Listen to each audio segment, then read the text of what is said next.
When music doesn't hit anymore, that's when I'm the most depressed in life. And I'll be real with you guys. It's usually when I'm listening to the same 3 songs on repeat till I want to blow my brains out. But it sucks because we all know that using Spotify to find new music is just so mid. If you're listening to the radio, you're just hearing NPC songs. And if you use Apple Music, what are you doing, bruh? So I found 7 ways to discover new music that actually makes life peak again, actually makes life worth living again, and feel like, and we're gonna be ranking them by, would I actually use this? Is it fun enough to doom scroll on? And does it respect my mental energy? Or do I get overstimulated by using this method? Like, you know how you feel when you walk into a giant ass thrift store and you're just so overwhelmed? First, let's go over the weirdest ones. First site, we got Every Noise. This is basically every genre imaginable, I'm pretty sure at least. You click on the site. K-pop reality TV show, Hungarian choir, gay chorus. Literally every genre you could ever think of. Just go on this site, scroll through, click random ones. They actually have some crazy ones in here. New Isolationism. That's Every Noise. We're just gonna plop it in the bottom, the F around and find out category. Now we got Radio Garden. This shows you the different radio stations across the globe. You could just click on them and just hear whatever song's playing. The only radio station in North Korea, and this is what they're playing right now. It kind of reminds me of when I was younger and used Snapchat all the time. I would just go on Snap Maps and go to random locations across the world. Like, I remember I would go to Saudi Arabia, where the Mecca is, and just see them walk around the Kaaba.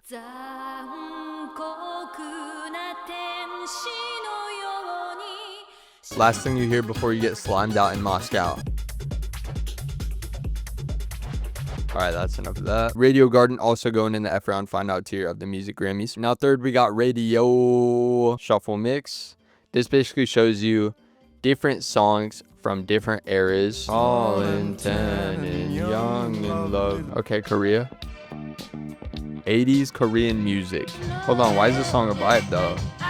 Discovered by some Croatian woman, Ivania. Hold on, why Ivania kind of bad though? How do I zoom in on it? Okay, Ivania.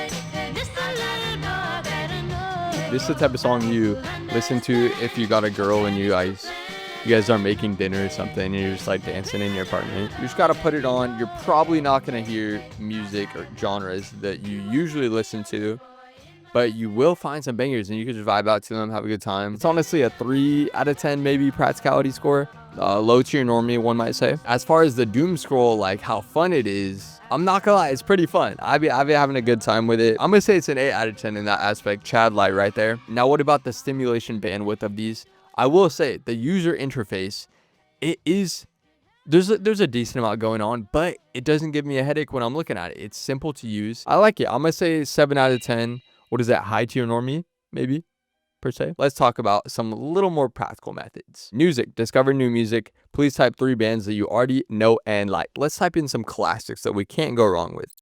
These are our 3. Let's see what it cooks up. Cranberries, Mazzy Star, okay, Melting Palms. And as you can see, it literally gives you, not all the time, but it literally gives you a little demo to listen to. Let's see if it cooks here. Someone live in my back.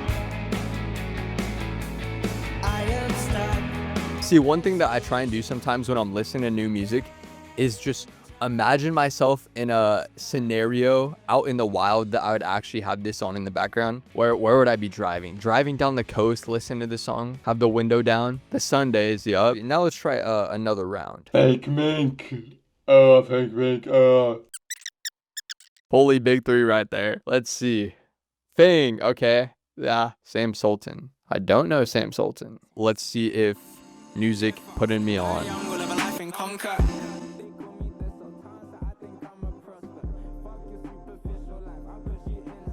As you can see, it's pretty accurate.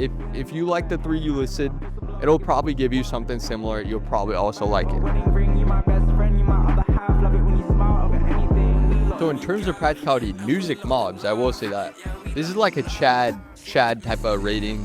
8 out of 10? I'll say 8 out of 10. There's not really any stimulation going on. SD Kid, okay, yeah. I'm kind of over SD Kid, I'm not gonna lie. I understand the hype, but It's not for me. See, it's so accurate. Ghost in a fur coat. Your black bra rest under your poker. Fake mink adjacent. Thing adjacent. It's that practicality right here. It's that when I'm trying to find new music, it clutches up music. W site. Practicality Mog for sure right here. Music map info. Holy user interface right here. As you see, it shows you the genres. You click on it, jazz. You can read all about jazz music. If you're trying to learn about music, actually learn about the history, the origins. There is a lot going on. I will say that though. Like I'll zoom in and it's like, what am I looking at? It'll show you how the genres interact with each other. You can't just F around and find out in this site. You really got to lock in. But it's kind of cool. It shows you how to use it and everything. And you even get playlists with example songs. So let's say I want to listen to, just pick a random genre, Electro Clash. It will take me to Electro Clash, the history of it. 2001 is when it spawned in, I guess. Click on playlists. That'll give you a bunch of songs. Let's listen if it plays. And with these playlists, they're human created. So I would say it's going to be accurate to the genre. I mean, it's just an interesting way to learn about new genres, explore, get out there. See, that's what I'm saying. I don't even know what this genre is, but I guess it's extreme gabber. Learn something new every day. See, I don't think that one's for me. I'm not. Lovers Rock in the UK commercial. UK reggae. This is the beauty of being an onliner for real. Everyone right now hating on being online. Oh, being offline is the new offline. If you're offline, if I was offline, how would I be able to listen to Lovers Rock and UK reggae right now? I wouldn't even know what that is. I wouldn't even know that was a thing.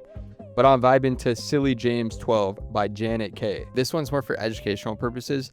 But I will say, if you're trying to get into new genres, this one might mog. Now, lastly, in the I Prayed For It category, we got the Instagram method. Now, you might be asking, Instagram, how do you find new music on Instagram? Well, let me show you. Follow pages. I like to follow a lot of these archive pages. And when you click on their posts, when you go to their posts, they're going to have a song usually attached to their carousels. So as you're scrolling, naturally, you're going to be exposed to new songs that these people are posting. And what makes this method so great is that we're already scrolling. So it's not like we're going out of our way to hunt for new music per se. It's like naturally coming across it. The new music comes to us. And here's the thing that I recently realized about the Instagram method. You see, what determines if you like a song or not isn't just the song. It's actually the mood that you're in and the setting, the people that are around you, what your environment is like when you first hear that song. For example, if you're in the car with friends, driving to an event that you've been super hyped up for a minute, and one of your friends that's on the aux puts on a new song that you've never heard before. You guys are getting all hyped up to it. You've never heard that song before, but since your environment is hyped up, since there's positive vibes, a memory associated to it, you're gonna like that song so much more than if you just listen to it for the first time by yourself. This is also why if you have a girlfriend, her music taste is gonna slowly start to become what your music taste is, because she likes you, so she'll associate your music with you, so she'll like your music. If that makes sense. I don't know if I'm just yapping it. The reason why I bring this all up is because with this method, you're actually getting an entire cinema over just the music. Like the content, the Instagram posts, carousels, etc., are gonna affect if the song hits or not. You know, a good way to think about it is, you know how food tastes better when you're watching YouTube? The music is the food. The Instagram visuals are the YouTube. So with this, you're not just finding songs, it's finding songs with a vibe attached to it, with a memory attached to it. So that's why this method is so OP. And real quick, if you guys like the way I break down swag, art, and all that good stuff, you'll love my free guild newsletter. I send out these legendary loot scrolls that got majestic music, cool art stuff, and me yapping with a little bit of wisdom on the side. Join for free. The links will be in the description. Now, you probably think, that's cool, but I still gotta go out of my way to hunt for new music with these methods. What if I told you that you could actually find banger songs without having to go out of your way to find them? And you don't got to use a computer or go on some site for this. Introducing, boom, the no contest goated tier. With these streaming services, they actually mug Spotify and Apple Music to death. I will say that, like crazy to death. Everyone knows SoundCloud. This is the best way to find niche underground music per se. I don't even gotta yap too much about it because everyone knows how good it is. Now YouTube Music, you see, this one is actually a super bold pick, because the difference is with Spotify, you play a song and it just randomly queues up bullshit. Like my friend put on some house song the other day, and then next it played Olivia Rodrigo. What is that, bro? There's no correlation there at all. But with YouTube Music, when you play the Smiths, you get the Smiths type of vibe. When you play Playboi Carti, you get that Carti type of vibe. Maybe I'm glazing here, but people clown me for not using Spotify. They don't even realize how much I'm music mogging them with YouTube Music. I music mog them into oblivion.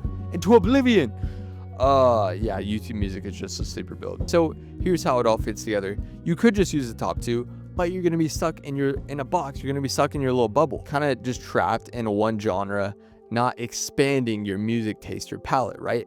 That's why you got to use all three. The top tier is your daily drivers. You're not hunting with these, you're just listening and discovering new music naturally. For the middle tier, this is when music kind of stops hitting and you got to actively hunt, actively search for new music, but not go too crazy. And the bottom tier, this is for effing around and finding out, exploring, just vibing out to random global music. All three tiers have a purpose, and that's why you got to be incorporating each of them into your music arsenal, knowing when to use what, play around with them, have a good time. That is how you music mog right there. That is how you make life feel peak again, just make life worth living again. Oh, when music hits, that's when life is like, oh, I understand why I woke up today.